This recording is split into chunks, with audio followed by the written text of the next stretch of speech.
पर 2 के नामांतरण वाले हैं हमारे और 2 के वो उनके नामांतरण वाले के 30,000, बिना वाले के 20,000।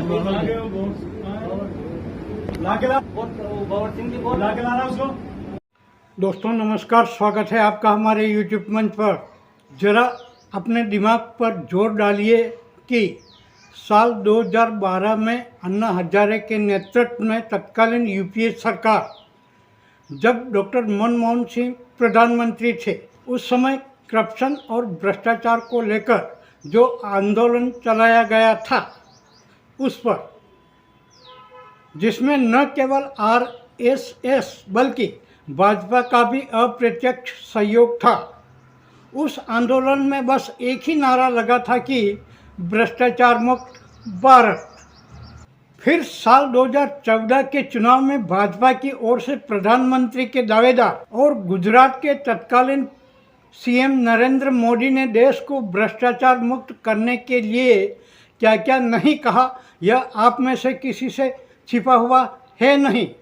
आज भी जब बात भ्रष्टाचार की होती है तो गली मोहल्ले के किसी भाजपाई नेता से लेकर प्रधानमंत्री नरेंद्र मोदी तक इस बात को नकारते हैं कि भाजपा राज में किसी भी सरकारी ऑफिस विभाग में लेश मात्र भी गड़बड़ियां, अनियमितताएं और भ्रष्टाचार नहीं है। अरे प्रधानमंत्री की बात छोड़ो, लेकिन मोदी की तरह ही सीपी जोशी का बतौर चित्तौड़गढ़ सांसद इस समय तीसरा टर्म है। नो डाउट वे कई तरह के विकास कार्य करवा रहे हैं या करवा चुके होंगे, लेकिन क्या सीपी जोशी ने कभी सार्वजनिक तौर पर या किसी भाजपा कार्यकर्ता के सामने यह कहा है कि उनके संसदीय इलाके में किसी विभाग में गड़बड़ियां, अनियमितता या फिर भ्रष्टाचार है? वे हर वक्त हर जगह मोदी राज में रामराज होने की बात करते थकते नहीं हैं। लेकिन दोस्तों, अगर वास्तव में देखा जाए तो चित्तौड़गढ़ सांसद सीपी जोशी ने खुद माना है कि उनके संसदीय क्षेत्र के सरकारी ऑफिस तथा विभागों में कई गड़बड़ियां हैं, कई अनियमितता हैं। अब आप इन गड़बड़ियों व अनियमितताओं को भ्रष्टाचार की श्रेणी में रखते हैं या फिर शिष्टाचार की। लेकिन इससे पहले आपको यह तो जानना ही होगा कि आखिर सीपी जोशी ने किसको इन सब के बारे में बताया है। तो बताते हैं आपको सारा माजरा, इसलिए वीडियो को आखिर तक देखिए। और हाँ, अगर अभी तक आपने हमारे चैनल को सब्सक्राइब नहीं किया तो प्लीज़ कर लीजिए। मैं वापस आता हूँ एक चंद सेकंड बाद। कंस्ट्रक्शन के क्षेत्र में जाना पहचाना नाम कनिष्का बिल्डकॉन भींडर में लाया है मकान ही मकान। 2 BHK 695 स्क्वायर फीट और फ्लैट्स 450 स्क्वायर फीट।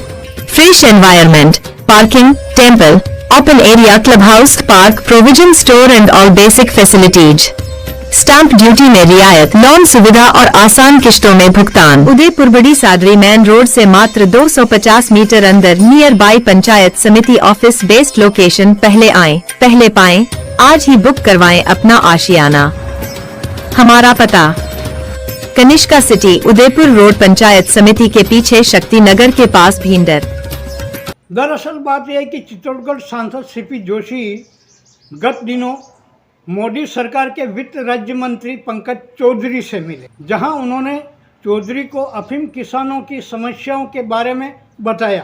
चर्चा के बाद जोशी ने बाकायदा अपने लेटर हेड पर एक प्रेस नोट जारी किया ताकि मंत्री और जोशी की मुलाकात वाली खबर मीडिया में छप सके या ब्रॉडकास्ट हो सके।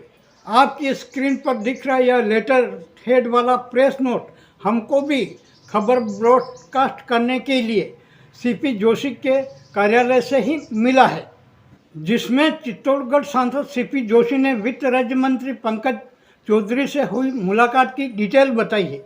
अब हम आपको प्रेस नोट के शुरू से लेकर आखिर तक जो लिखा गया है वह हूबहू पढ़कर सुना देते हैं। लेटर हेड के प्रारंभ में लिखा है कि केंद्र की भाजपा सरकार ने विगत 10 वर्षों के दौरान अफीम किसानों के लिए अनेक हितकारी कार्य किए हैं। साल 2014 से पहले जहां देश में अफीम के कुल 18,000 लाइसेंस थे, जो बढ़कर आज 1,08,000 से अधिक हो चुके हैं। इसके अलावा भी किसानों के हितों में सरकार ने कई कदम उठाए हैं। तो दोस्तों, यह तो अच्छी बात है, अच्छे कदम उठाए तो फिर नहीं तो आपको सत्ता सौंपी किस लिए? यह कोई नई बात तो है नहीं। लेकिन दोस्तों, सीपी जोशी ने इस लेटर के अनुसार मंत्री पंकज चौधरी को जो बताया है वह सुनकर आपका माथा ठनक उठेगा। जनाब, माथा मत ठनकाइए, पहले सुन लीजिए। लेटर हेड में लिखा है कि सरकार द्वारा किसानों के हित में किए गए इतने हितकारी कार्यों के बाद भी इस विभाग में यानी नारकोटिक्स विभाग में प्रत्येक वर्ष अनेकों अनियमितताएं होने की जानकारी प्राप्त होती रहती है।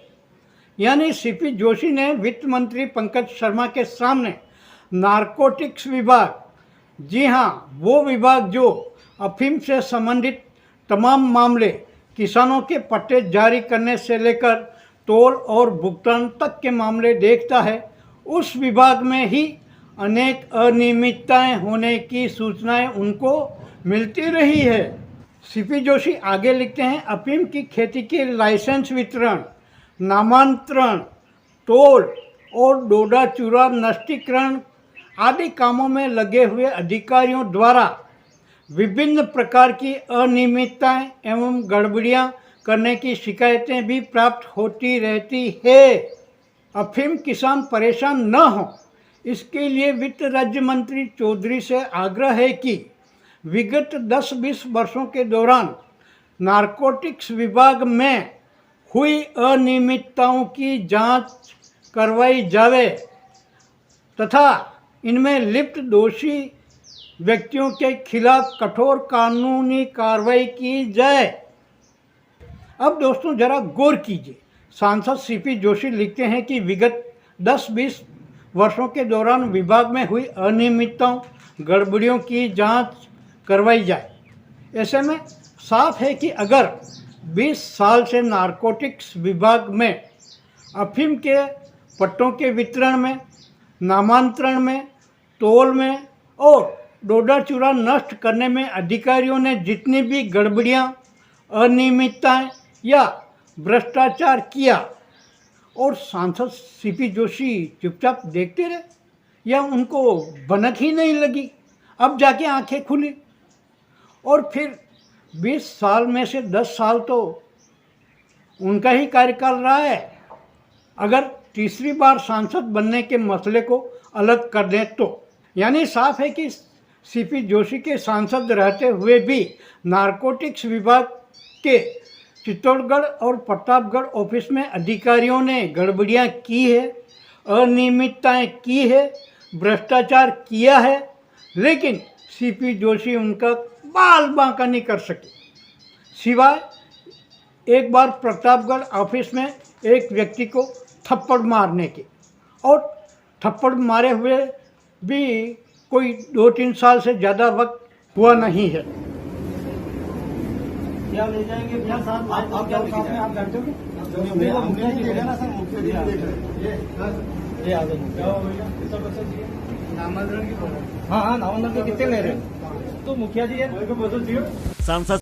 ऐसे में पूछा जाना चाहिए कि एक व्यक्ति को थप्पड़ मारने से भ्रष्टाचार खत्म हो गया क्या? और नहीं हुआ तो थप्पड़ मारकर चर्चा में आने की हरकत क्यों की? यानी सीपी जोशी के उस थप्पड़ कांड के बाद भी अधिकारियों व कर्मचारियों पर कोई असर नहीं हुआ और आज भी चित्तौड़गढ़ और प्रतापगढ़ स्थित नारकोटिक्स विभाग के ऑफिस में गड़बड़ियां, अनियमितताएं चरम पर हैं। हम नहीं कह रहे हैं, सीपी जोशी वित्त राज्य मंत्री पंकज चौधरी को बता रहे हैं। इसलिए सांसद सीपी जोशी साहब, अब तो मानते हो ना कि देश के नारकोटिक्स जैसे महत्वपूर्ण विभाग में ही इतना भ्रष्टाचार है तो अन्य विभागों का क्या हाल हो रहा होगा? फिर आपने कभी लोगों के सामने यह बात तो बताई नहीं।